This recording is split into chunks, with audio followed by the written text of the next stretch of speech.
नमस्कार। Story bot में आपका हार्दिक स्वागत है। आज हम आपके लिए लेकर आए हैं आचार्य चतुर्सेन शास्त्री की लिखी कहानी प्रतिशोध। वेश्या जैसे पाप लिप्त व्यक्तियों के हृदय भी आघात से एकाएक बदल सकते हैं। प्रतिशोध एक ऐसी ही कहानी है। मैं रेलगाड़ी द्वारा यात्रा करने के समय अपने सहयोगियों से बहुत कम बोलता हूं। आसपास के प्राकृतिक सौंदर्य दर्शन से जब जी उचटता है तो कोई पुस्तक पढ़ने लगता हूं या आंखें मूंद कर सो जाता हूं।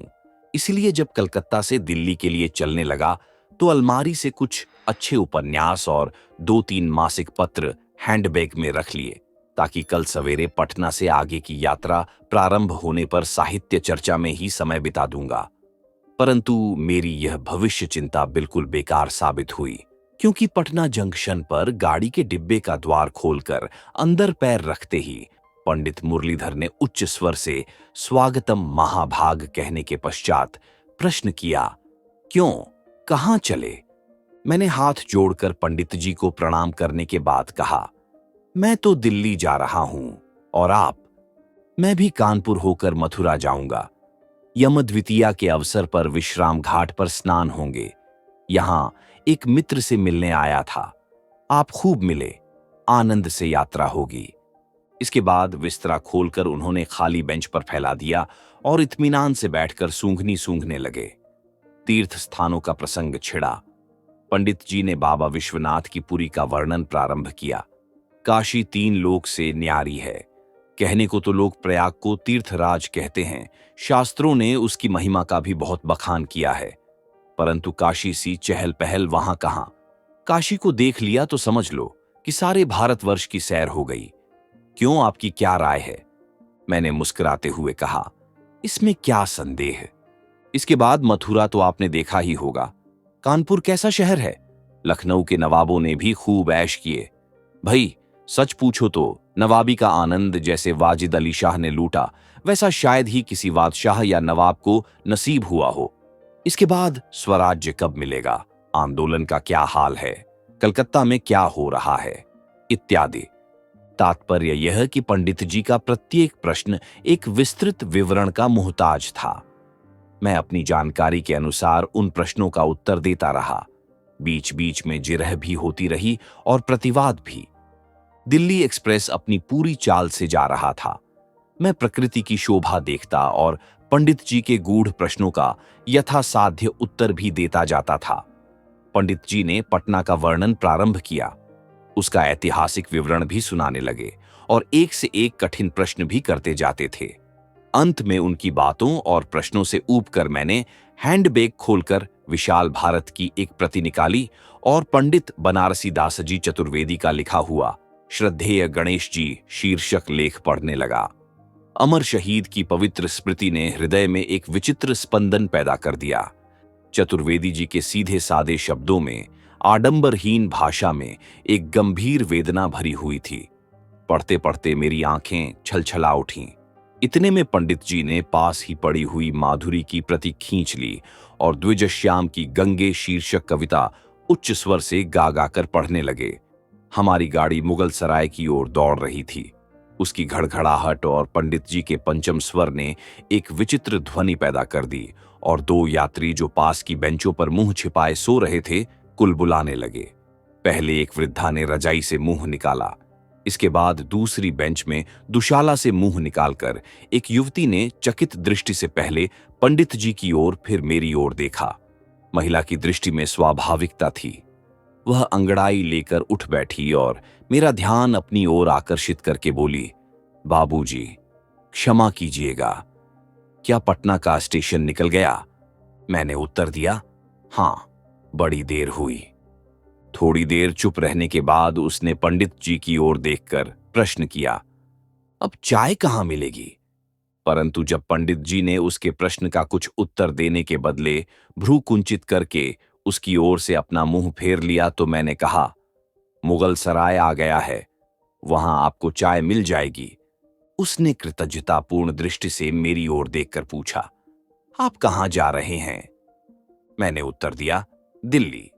इसके बाद और कई प्रश्न हुए, जैसे वहां आप क्या करते हैं, निवास स्थान कहाँ है, आपका शुभ नाम, इत्यादि।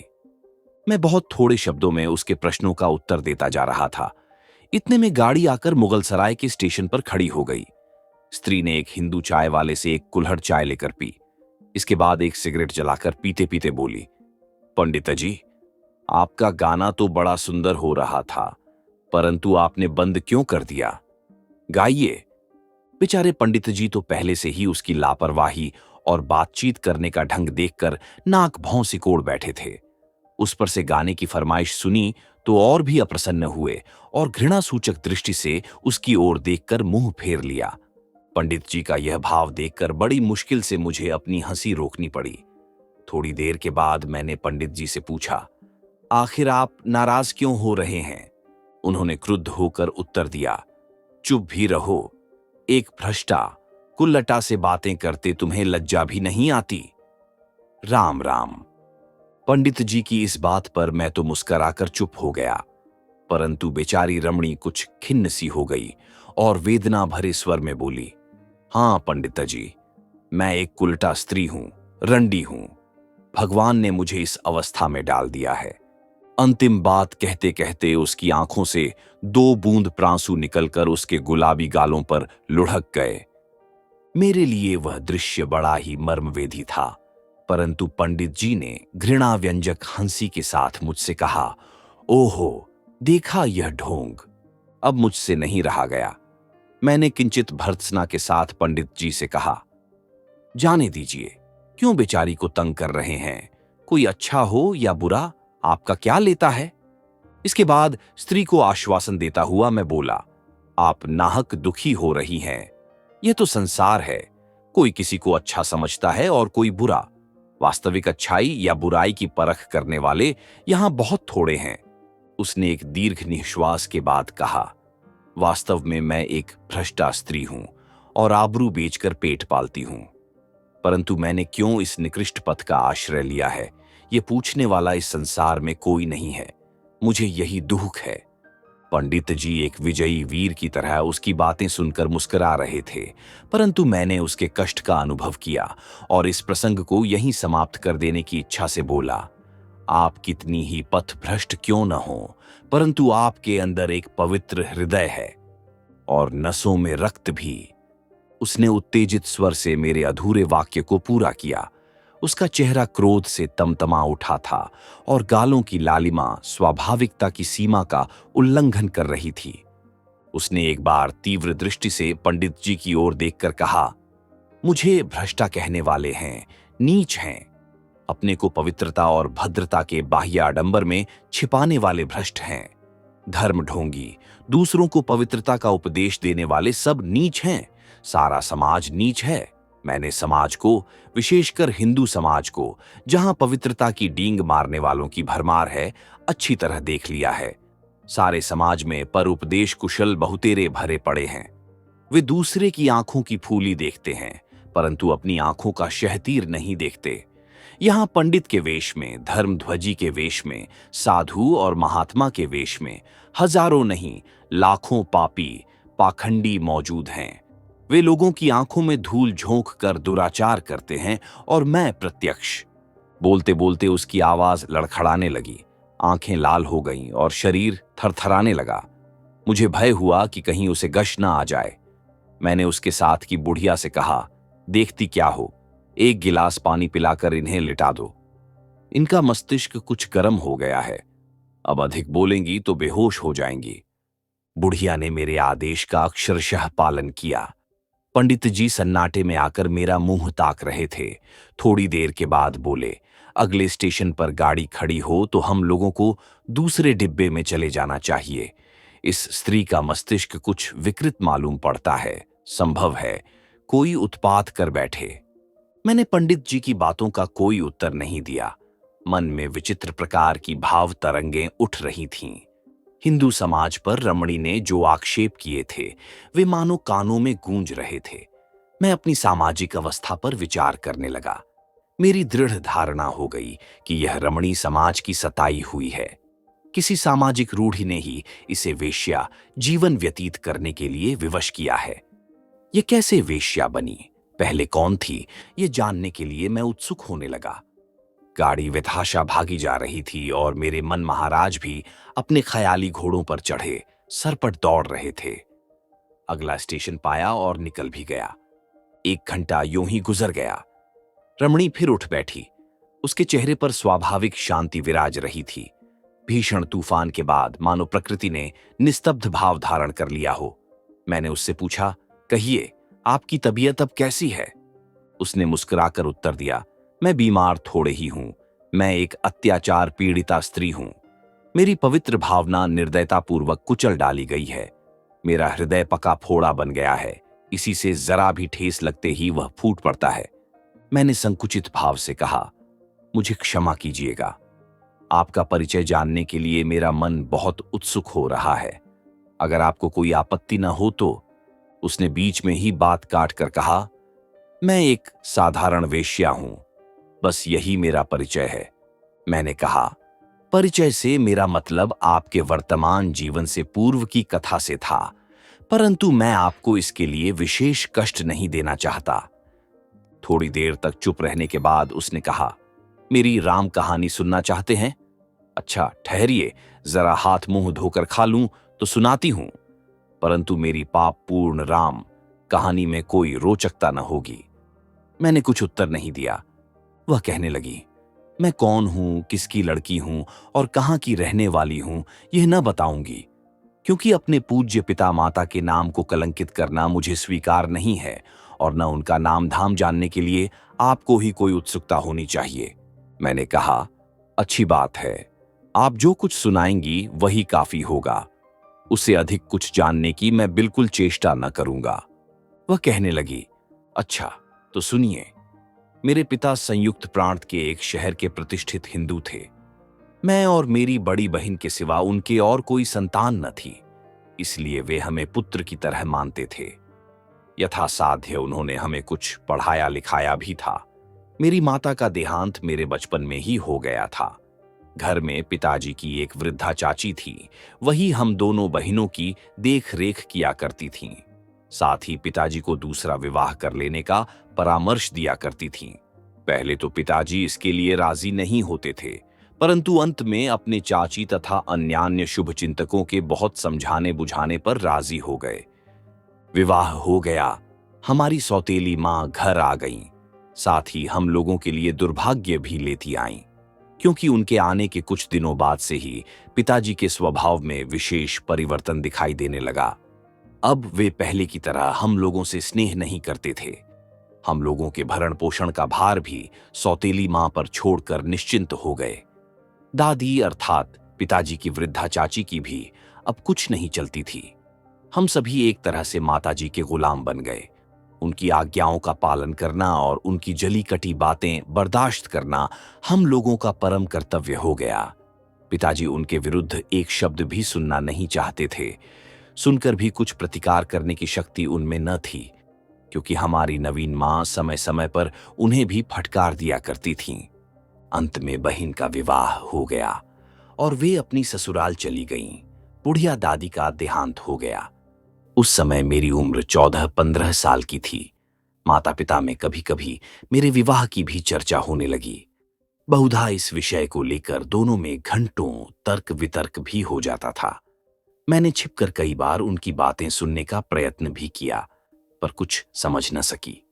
अंत में पता चला कि यह झगड़ा रुपये पैसे को लेकर हुआ करता था, क्योंकि माताजी मेरे विवाह में अधिक रुपये खर्च करने का विरोध किया करती थीं और पिताजी को मेरे लिए ऐसा वर ढूंढने का परामर्श देती थीं जो साधारण स्थिति का हो और थोड़े तिलक दहेज पर ही विवाह करने को राजी हो जाए। मेरी सौतेली माता के नैहर का एक अधेड़ मनुष्य अक्सर हमारे घर आया करता था। माताजी उसे अपना भाई बताया करती थीं और न जाने क्यों उससे उनकी खूब बनती थी। उसके आने पर बड़ी तत्परता से उसकी आवभगत किया करती थीं। माताजी का धर्म भाई होने के कारण मैं भी उसके सामने होती थी। सुनने में आया कि वह पुलिस का दारोगा है और बड़ा मालदार आदमी है। एक दिन दाई की जबानी मालूम हुआ कि माताजी उसी के साथ मेरा विवाह कर देना चाहती हैं। पहले तो मुझे इस बात पर विश्वास ही नहीं हुआ, परंतु बाद में मालूम हुआ कि खबर 16 आने सच थी। यद्यपि पिताजी इस बात पर राजी न थे, परंतु माताजी के आदेश के विरुद्ध कुछ करना भी उनके लिए संभव न था। मैंने यह हाल सुना तो मुझे बड़ा दुख हुआ, क्योंकि मैं उसे फूटी आंख भी नहीं देखना चाहती थी। उसकी सूरत शक्ल भी अच्छी न थी। चेहरे पर और बातचीत में उद्दंडता भरी थी, परंतु माताजी मेरे सामने उसके रूप रंग और विद्या बुद्धि की बड़ी प्रशंसा किया करती थी, मानो मेरे लिए उससे बढ़कर उपयुक्त वर संसार में दूसरा कोई था ही नहीं। एक दिन उसी दाई की जबानी मालूम हुआ कि दारोगा जी के साथ मेरे विवाह की बातचीत पक्की हो गई। मेरे सिर पर मानो वज्रपात हो गया। कलेजा धड़कने लगा। मैं घंटों तक छिपकर रोती रही। अंत में कई दिनों के बाद मैंने अपनी बहन को एक पत्र लिखा।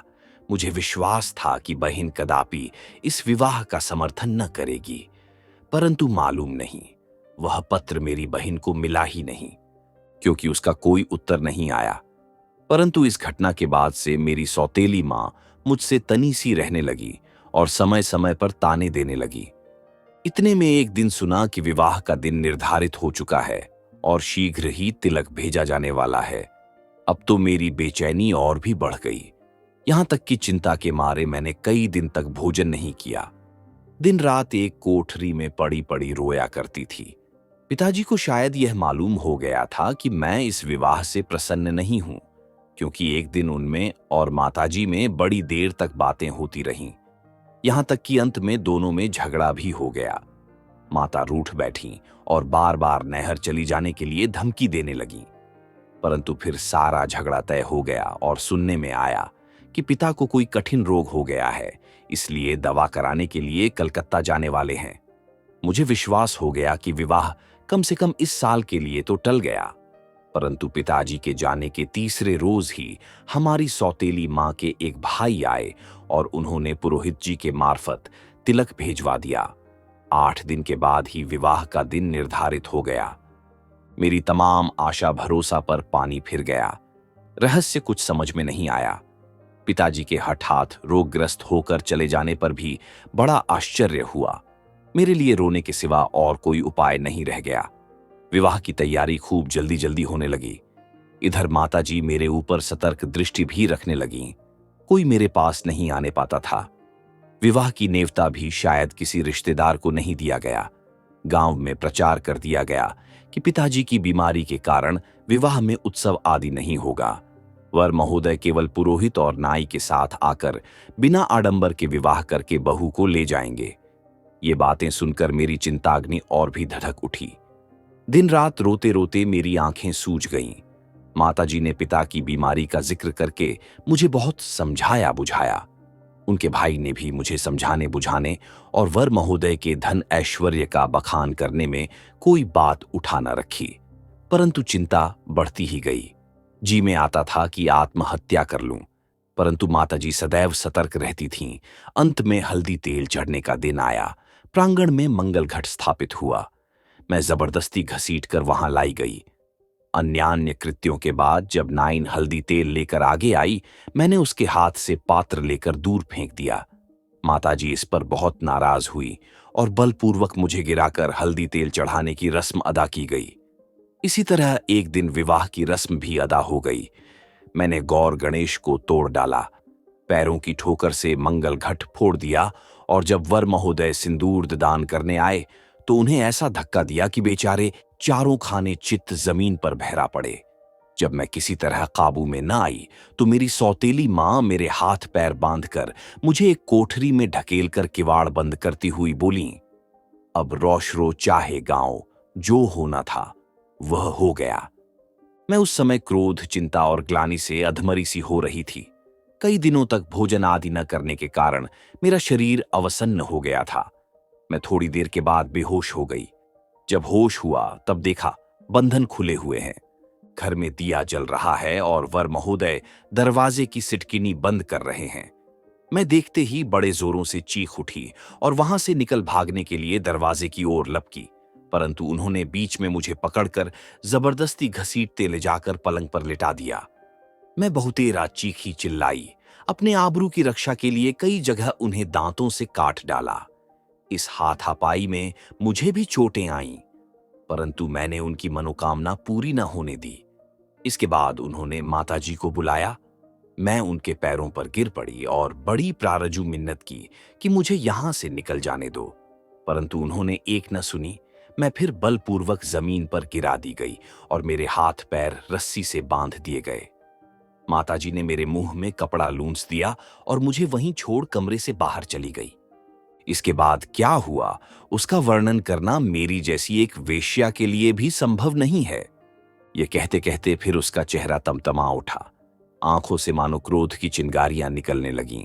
बेचारे पंडित जी उसकी यह हालत देखकर सहम गए। मैं भी बड़े पशोपेश में पड़ गया और बुढ़िया से फिर एक गिलास पानी देने का इशारा करके बोला, बस अब रहने दीजिए, फिर कभी आपकी कहानी सुन लूंगा। इस समय जरा सा लेट जाइए। उसने एक लंबी सांस खींचकर उत्तर दिया, आप घबराइए नहीं, मेरी तबीयत ठीक है। इसके बाद उसने फिर एक पान खाया और मेरी ओर मुंह करके कहने लगी, जब आपने छेड़ा है तो पूरी कहानी सुनाकर ही दम लूंगी। इससे अनुताप की जो भीषण ज्वाला मेरे अंदर धधक रही है कुछ शांत होगी। मैंने भी एक ठंडी सांस ली और एक सिगरेट जलाकर अबला की करुण कहानी सुनने को तैयार हो गया। वह कहने लगी, उसके बाद मुझ पर क्या बीती मुझे मालूम नहीं, क्योंकि मैं बेहोश थी और उसी दशा में छोड़ दी गई।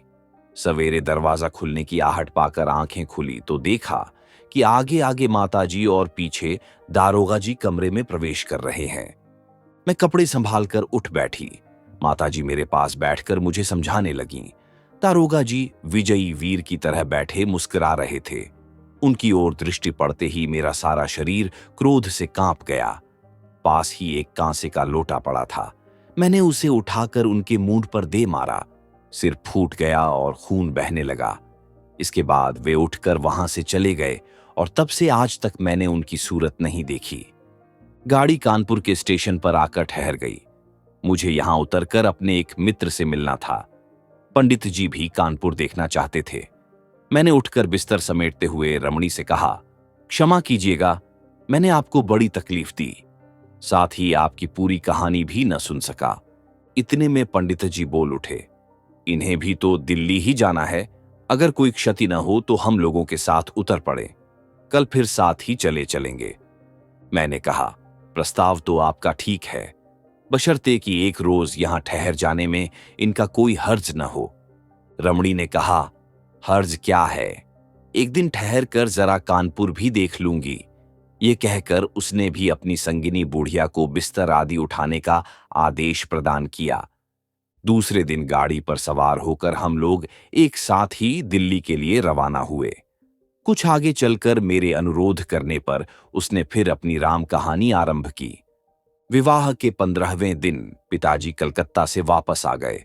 माताजी ने और शायद दारोगा जी ने भी उन्हें सब हाल पहले ही लिख दिया था। रात को उनसे और माताजी से बड़ी कहासुनी हुई। उन लोगों की बातचीत से यह भी मालूम हुआ कि दारोगा जी ने मुझे सदा के लिए परित्याग कर दिया है और मेरे भरण पोषण के लिए 10 रुपये मासिक देने को तैयार हैं। मैंने मन ही मन ईश्वर को धन्यवाद दिया कि किसी तरह उस पशु से पिंड तो छूटा, परंतु पिताजी को इससे बड़ा दुख हुआ। वे उसी दिन से अन्न जल त्याग कर खाट पर पड़े तो फिर नहीं उठे। कुछ लोगों का अनुमान है उन्होंने जहर खाकर आत्महत्या कर ली। अस्तु, पिताजी के मरने पर माताजी अपने वैधव्य के दिन काटने के लिए अपने नैहर चली गईं।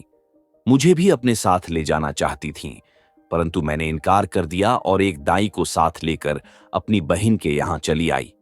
बहन ने सारा हाल सुना तो छाती पीटकर जमीन पर गिर गई, परंतु मुझे पिताजी की मृत्यु के सिवा और किसी बात का अफसोस न था।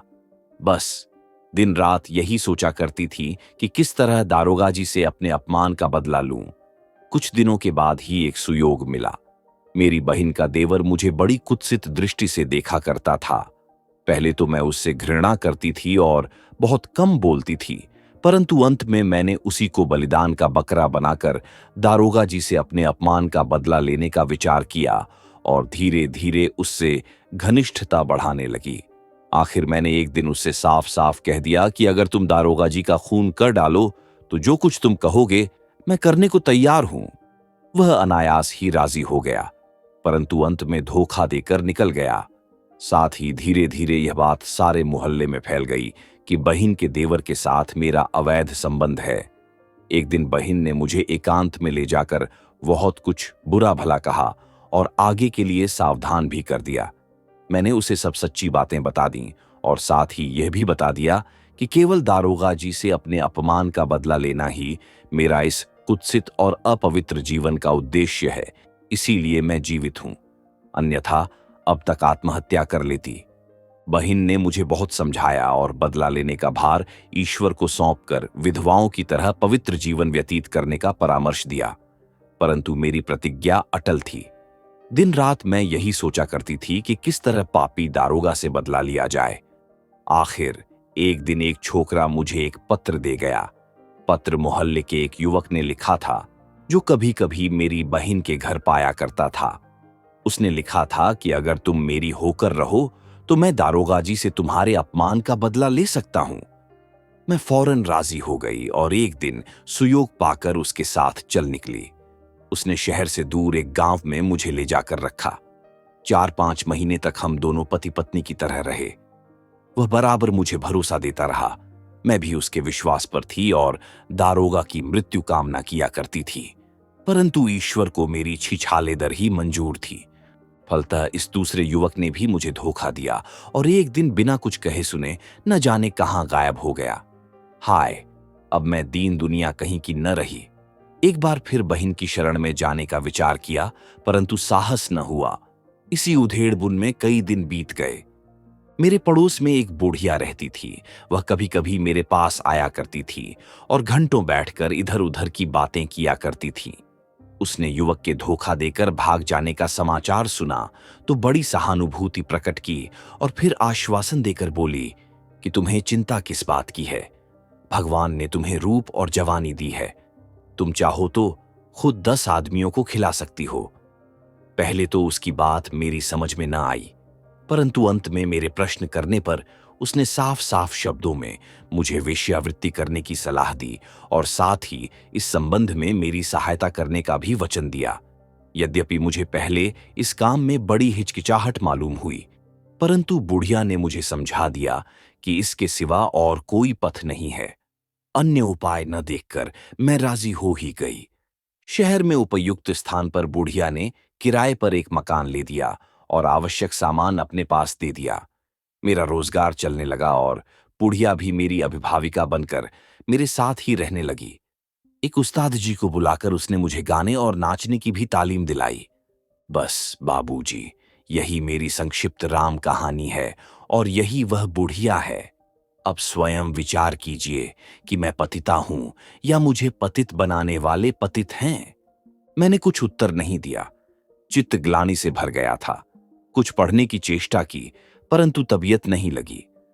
शाम को दिल्ली स्टेशन पर उतरकर उससे विदा होने के समय मैंने उसका पता नोट कर लिया और फिर कभी मिलने का वादा करके उसे पवित्र जीवन व्यतीत करने का परामर्श दिया। पंडित जी आगरा होकर पहले ही मथुरा चले गए थे। इस बात को बहुत दिन बीत चुके थे। मैं दिल्ली से कलकत्ता लौट आया था। रविवार का दिन था और मई का महीना। सख्त गर्मी पड़ रही थी। शाम को भांग बूटी छानकर हम लोग किले के मैदान की ओर टहलने जा रहे थे। रास्ते में एक पुराने मित्र मिल गए। जब मैं बनारस रहता था तो इनसे बड़ी घनिष्ठता थी। कुशल प्रश्न तथा अन्यान्य बातों के बाद पंडित मुरलीधर का जिक्र आया तो आश्चर्य से बोल उठे, अरे तुम्हें मालूम नहीं, वे तो एक खून के मामले में गिरफ्तार हैं। मैंने आश्चर्य से पूछा, खून के मामले में? वे बोले, हां भाई, उन्होंने पुलिस के दारोगा को मार डाला है। मैंने कहा, क्या बक रहे हो, कहां पंजीरो मुरलीधर और कहां दारोगा का खून? उन्होंने कहा, बक नहीं रहा हूं, बिल्कुल सच्ची बात बता रहा हूं। तो क्या किसी राजनीतिक उद्देश्य से पंडित जी ने दारोगा को मार डाला है? नहीं जी, राजनीति से उनका क्या वास्ता। तो आखिर बेचारे दारोगा ने उनका बिगाड़ा ही क्या था? उनका नहीं, बल्कि किसी और का ही बिगाड़ा था। अच्छा, तो अब पूरी कथा सुनाओ। सुना तो रहा हूं, परंतु तुम सुनते कहां हो? बात यह है कि गत यम द्वितीया के अवसर पर पंडित जी मथुरा जा रहे थे।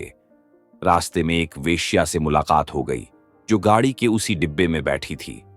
बातचीत के सिलसिले में उसने अपनी आत्मकथा सुनाना प्रारंभ किया, जिससे मालूम हुआ कि वह कोई साधारण वेश्या नहीं, वरन किसी उच्च वंश की लड़की थी। दारोगा जी ने ढलती उम्र में जबरदस्ती उससे विवाह कर लिया था। इसीलिए पहली ही रात को पति पत्नी में कुछ ऐसी अनबन हो गई कि दारोगा जी को सदा के लिए परित्याग कर देना पड़ा। परंतु पत्नी ने दारोगा जी से अपने सतीत्व पहरण का बदला लेने की ठान ली। यह बदला लेने की धुन यहां तक सिर पर सवार हो गई कि उसी के लिए अंत में उसे वेश्या बन जाना पड़ा। कई युवकों से इसी शर्त पर उसने दुराचार भी कराया। पंडित मुरलीधर ने यह सारी कहानी सुनी तो एकदम आपे से बाहर हो गए। मथुरा से दिल्ली चले गए और वहां उसी वेश्या के पास ठहरकर उसके पति का पता लगाया। इसके बाद किसी तरह उक्त दारोगा के पास पहुंचे और एक दिन मौका देखकर उसके पेट में छुरी घुसेड़ दी।